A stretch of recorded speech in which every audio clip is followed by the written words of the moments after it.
நெல்லை மணிமுத்தாறு அணையிலிருந்து 15,000 கன அடி தண்ணீர் தாமிரபரணி ஆற்றில் திறக்கப்பட்டுள்ளது.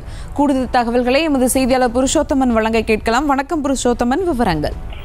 வணக்கம். நெல்லை மாவட்டம், தூத்துக்குடி, கன்னியாகுமரி மற்றும் தென்காசி மாவட்டங்களில் பெய்த மழை காரணமாக தாமிரபரணி நதிக்கரையில் பெரும் வெள்ளம் ஏற்பட்டுள்ளது. இது முக்கியமாக மணிமுத்தாறு அணைக்கு நீர்வரத்தானது 25,000 கன அடியாக உள்ளது.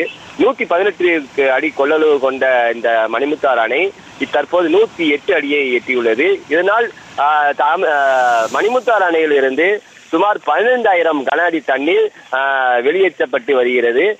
இதனால் தாமிரபரணி நதிக்கரையில சுமார் 50,000க்கும் அதிகமாக தண்ணீர் பெருக்கெடுத்து போவதால் தாமிரபரணியில் காட்டாற்று வெள்ளம் ஏற்பட்டுள்ளது. 108 அடி எட்டியுள்ள இந்த மணிமுத்தாறு அணை நேற்று ஒரே நாளில் 28 அடி உயர்ந்துள்ளது என்பது குறிப்பிடத்தக்கது. சுபா, செய்திகளை உடனுக்குடனும் துல்லியமாகவும் தெரிந்து கொள்ள சப்ஸ்கிரைப் பண்ணுங்க.